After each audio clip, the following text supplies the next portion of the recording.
আজকে পথে নেমেছেন, তারা ঠিক কি বলছেন, কি আওয়াজ উঠছে সেখান থেকে।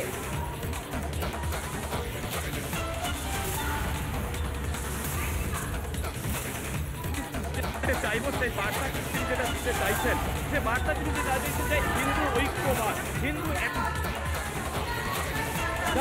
রয়েছে সেই ভোটের আগে তিনি কিন্তু এক হওয়ার বার্তা দিচ্ছেন। এখানে বাঁকুড়ায় যে চেষ্টা করেছে দেখেছে সেই এক হওয়ার বার্তা তিনি যাচ্ছেন। কেন হিন্দু জেগেছে, তিনি আরেকটা কথা বারবার যেখানে বলছেন যে পুলিশ যদি চলে যায়,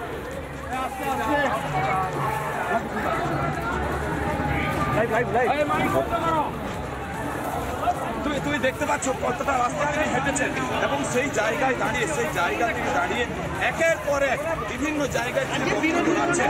যে বক্তব্য কার্যত দেখা যাচ্ছে 26-এর বিধানসভা ভোটকে লক্ষ্য করে যেখানে হিন্দু ঐক্যের ডাক দেওয়া হয়েছে, সেখানে বারবার তিনি বলছেন পুলিশকে তিনি অস্তিত্ব থাকবে না এবং হিন্দু ভোট যদি একত্রিত হয় তাহলে 26-এ কিন্তু পশ্চিমবঙ্গে এই ভারতীয় জনতা পার্টি ক্ষমতায় আসবে, এমন তো তিনি দেখতে পাচ্ছেন। সেই হাঁটা এবং এই যে জনজোয়ার হিন্দু সনাতনীদের নিয়ে এক ছাতার তলে আনা এবং এক এতে হাঁটা, তার কিন্তু বার্তা তিনি দিচ্ছেন।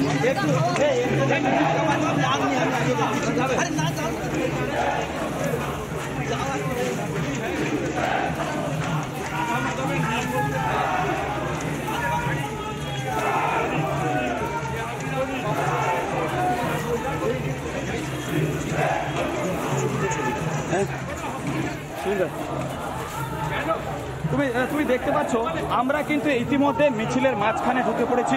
শুভেন্দু অধিকারী কিন্তু তিনি হাঁটছেন, দলীয় নেতৃত্ব রয়েছেন। নতুন যে হলদিয়া এবং তমলুক সাংগঠনিক জেলার দুই যে তারা সভাপতি হয়েছেন তাদের সঙ্গে কথা বলছেন। নন্দীগ্রামে যিনি দায়িত্বে প্রলয় পাল রয়েছেন তার সঙ্গে তিনি কথা বলছেন। এক কথায় বলা যেতে পারে এই পূর্ব মেদিনীপুর জেলাকে পাখির চোখ করে তিনি যে নামছেন। কারণ তুমি জানো ইতিমধ্যে অভিষেক বন্দ্যোপাধ্যায় বলেছেন যে 16টির মধ্যে এবারে 12টি নিতে হবে, কারণ 9টি ছিল কিন্তু তৃণমূলের দখলে, 7টি বিধানসভা ছিল কিন্তু ভারতীয় জনতা পার্টির। সেখানে দেখা যাচ্ছে হলদিয়ায় তাপসী মণ্ডল তিনি কিন্তু দল পরিবর্তন করেছেন। সেই জায়গায় তিনি কিন্তু 1 ইঞ্চি মাটি ছাড়তে নারাজ। কেন পূর্ব মেদিনীপুর জেলা হলদিয়া শিল্পনগরী এটা কিন্তু প্রাণকেন্দ্র, সেই জায়গায় নন্দীগ্রাম কিন্তু একটা প্রাণকেন্দ্র। এই দুটোকে পাখির চোখ করে তিনি কিন্তু নামছেন এবং সেই সঙ্গে জেলার যারা কোঅর্ডিনেটর রয়েছে তাদের সঙ্গে সরাসরি কথা বলছেন এবং কিভাবে এই যে ভোট প্রস্তুতি 26-এর বিধানসভা প্রস্তুতি করবো তা ইতিমধ্যে যে দাদা বেজে গেল তা কিন্তু সময় অপেক্ষা রাখে না। সেই জায়গায় দাঁড়িয়ে আজকে যে জনজোয়ার এবং হিন্দু সনাতনী যে ঐক্যহার বার্তা দিয়েছেন, সেই জায়গায় কিন্তু আজকে তমলুক শহরে তিনি কিন্তু হুঙ্কার দিলেন যে পুলিশ সরালে তৃণমূল বলে দলটাই কোনো অস্তিত্ব থাকবে না।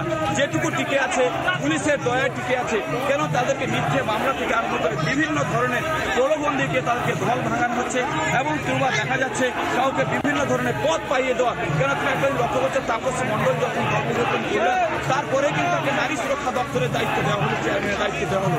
সেই জায়গায় দাঁড়িয়ে কিন্তু বারবার অভিযোগ করছে যে এই তৃণমূল কিন্তু টাকা সেই সঙ্গে পদ এই লোভ দেখিয়ে কার্যত তাদেরকে কিন্তু দলের দিকে টানছে। কিন্তু তিনি এও বলছেন যে এটা হলেও কিন্তু 26-এ আবার যে গেরুয়া ঝড় উঠবে তা তিনি কিন্তু আরেকবার প্রমাণ দিতে চাইছেন। সেই জায়গায় যে হাসপাতাল মোড় হাসপাতাল রয়েছে সেখানে একটা সভা করবেন এমনটাই জানা যাচ্ছে। এই চড়া রোদে আদালতের নির্দেশে এই জায়গায় আজকে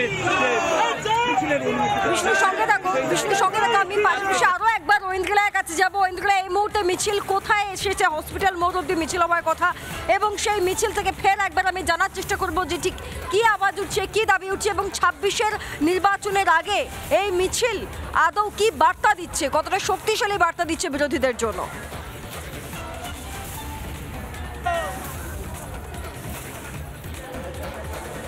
দেখো এই হসপিটাল মোড়ে এই মুহূর্তে এসে পৌঁছলো মিছিল, বিজেপির যে বিশাল মিছিল এই মুহূর্তে তুমি দেখতে পাচ্ছ, সেই মিছিলের আজকে এটাই এন্ড পয়েন্ট এবং এই হসপিটাল মোড়ে এসেই মিছিলের শেষ হওয়ার কথা পরিষ্কারভাবে জানিয়ে দিয়েছে আদালত এবং সেই মোতাবেক রাজ্যের বিরোধী দলনেতা তিনিও এই মুহূর্তে এসেছেন এবং তার সঙ্গে দলীয় কর্মীরাও রয়েছেন এবং এই জায়গা থেকে স্পষ্ট হয়েছে বিরোধী দলনেতার সঙ্গে আমরা একাধিকবার কথা বলেছি এবং তিনি বলেছেন যে 26-এ মমতা বন্দ্যোপাধ্যায় সরকারকে উৎখাত করাই হবে এই দল এবং শুভেন্দু অধিকারীর অন্যতম কাজ এবং যে জায়গা থেকে আজকে একাধিকবার বার্তা দিয়েছেন। তুমি দেখেছো গতকালের যে ঘটনা, বারুইপুরের ঘটনা, এবং তাতে শুভেন্দু অধিকারী একাধিকবার মন্তব্য করেছেন। এবং আমি সরাসরি একটু ছবিটা দেখাই। এই মুহূর্তে প্রচুর পুলিশ রয়েছেন, দলীয় কর্মী রয়েছেন, কারণ 26-এর ভোটের আগে অত্যন্ত গুরুত্বপূর্ণ আজকের এই দিনটা। তুমি দেখতে পাচ্ছ আজকের এই হিন্দুদের জন্য মিছিল, এবং এই জায়গা থেকে আমি একদম শুভেন্দু অধিকারীর সামনে আমরা যাবো, এটা দেখানোর চেষ্টা করবো এই মুহূর্তে শুভেন্দু অধিকারী কি বার্তা দিতে চান। হাতে তুমি দেখতে পাচ্ছ প্ল্যাকার্ড রয়েছে, যেখানে রয়েছে হিন্দু হিন্দু ভাই ভাই, তার জন্য হিন্দু ঐক্যের ডাক দেওয়ার পরই রাজ্যের বিভিন্ন প্রান্তে তৃণমূলের আইটি শাখার তরফ থেকে আমরা দেখেছিলাম এই হিন্দু হিন্দু ভাই ভাই কোড করেই লেখা একাধিক পোস্টার, এবং যাকে একেবারে প্রশ্ন করাতে শুভেন্দু অধিকারী বলেছে তৃণমূলের প্রচুর পয়সা, তারা ওড়াচ্ছেন এই পয়সাগুলোকে, এরকমটাই তিনি মন্তব্য করেছেন এবং আগামী দিনে হিন্দুদেরকে এক হওয়ার বার্তা দিয়েছেন। এবং এই এই প্ল্যাকার্ড আমরা দেখতে পাচ্ছি কার্যত বুঝিয়ে দিচ্ছে যে আগামী দিনে হিন্দুদের হয়ে বার্তা দেবে রাজ্যের বিরোধী দলনেতা। এই মুহূর্তে তিনি কিছু বলতে চাইছেন। এই মুহূর্তে হসপিটাল মোড়ে এসে পৌঁছেছে তার এই মিছিল, যেখানে একদম সামনের সারিতে নেতৃত্ব দিচ্ছেন বিরোধী দলনেতা, এবং আদালতের নির্দেশ ছিল যে 2:30-এর মধ্যে শেষ করতে হবে মিছিল, এবং সেই মোতাবেক এখন ঘড়ির কাঁটায় 2:14 বাজে হসপিটাল মোড়ে এসে পৌঁছেছেন বিরোধী দলনেতা এবং তার দল।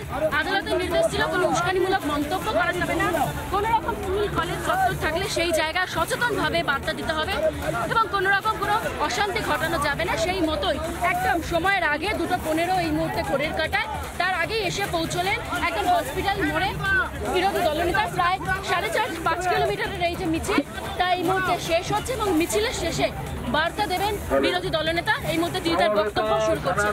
ভদ্রমন্ডলী, বিজেপির কার্যকর্তা, রাষ্ট্রবাদী জনগণ, প্রেস মিডিয়ার বন্ধুরা, আপনারা জানেন যে 14ই মার্চ পবিত্র দোল পূর্ণিমার দিন, হোলির দিন, আমাদের পূর্ব মেদিনীপুর জেলায় ছোটখাটো অনেক ঘটনা ঘটেছে।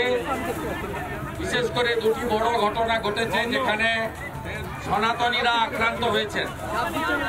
নিমতলাতে এবং নন্দকুমারের ব্যবস্থার হাটের একটি গ্রামে আমরা ভারতীয় জনতা পার্টির পক্ষ থেকে 15 তারিখেই আক্রান্তদের পাশে দাঁড়িয়েছি, এলাকা পরিদর্শন করেছি।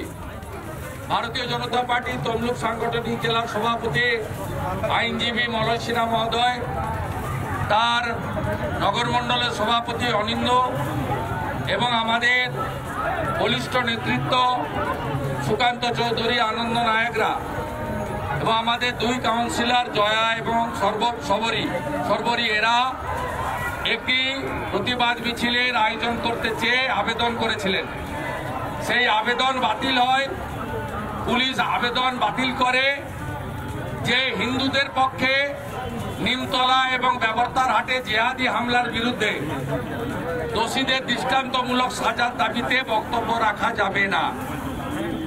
আমাদের গতকাল মহামান্য কলকাতা উচ্চ আদালত শর্তাধীনে এই মিছিলের অনুমতি দিয়েছিলেন। আমরা কলকাতা হাইকোর্টের কাছে কৃতজ্ঞ। তার হাইকোর্ট বলেছিলেন বেলা 1টার সময় কর্মসূচি শুরু করতে হবে, 2:30টায় শেষ করতে হবে।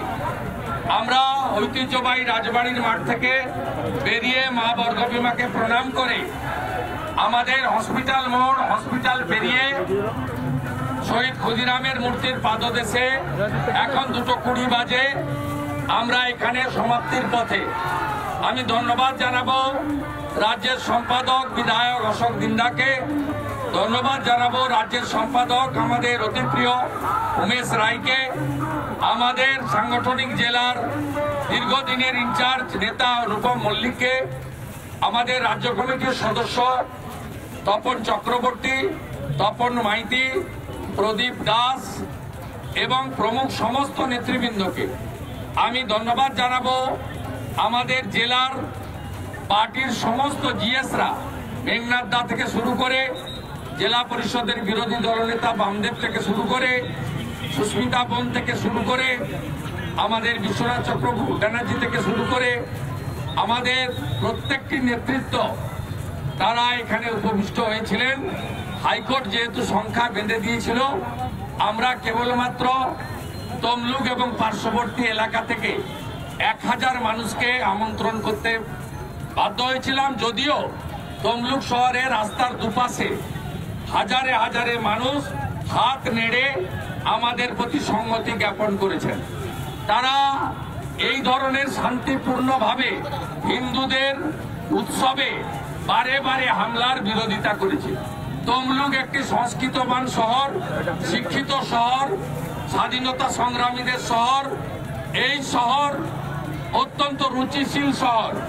এই শহরের নিমতলাতে যে হামলা মানুষ দেখেছে, লজ্জা রাখার জায়গা নেই।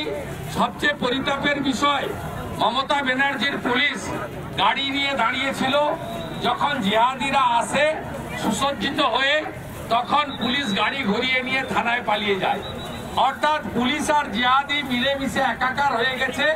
তাই আমরা আজকে পুলিশ মন্ত্রী মমতা ব্যানার্জির বিরুদ্ধে আজকে আমাদের এই মিছিল, এবং বাংলার সনাতনী সমাজ তখনই মুক্তি পাবেন যখন মমতা ব্যানার্জি প্রাক্তন হবে। এই জেলায় মমতা ব্যানার্জিকে আপনারা হারিয়েছেন। এই জেলার দুটো লোকসভা আসন নরেন্দ্র মোদীজিকে দিয়েছেন।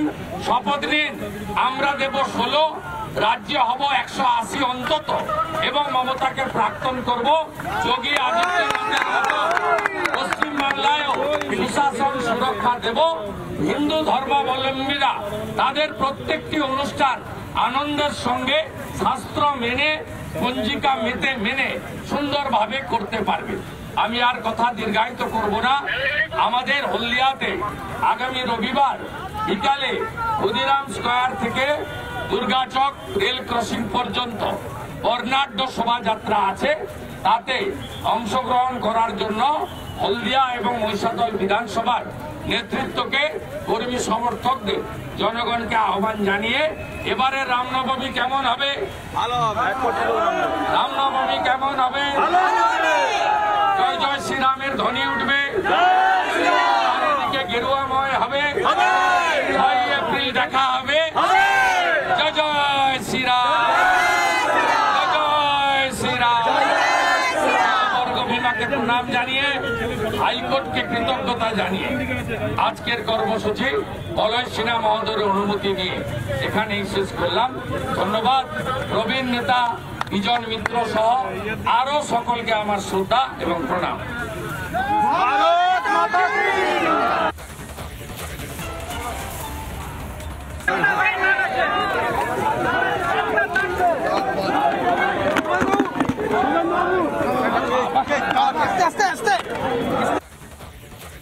নানা ধরনের কন্টেন্ট দেখার জন্য লাইক করুন, শেয়ার করুন আমাদের ফেসবুক পেজ, সাবস্ক্রাইব করুন আমাদের ইউটিউব চ্যানেল। পাশাপাশি অন্যান্য ব্রেকিং নিউজের জন্য অবশ্যই চোখ রাখুন রিপাবলিক বাংলায়।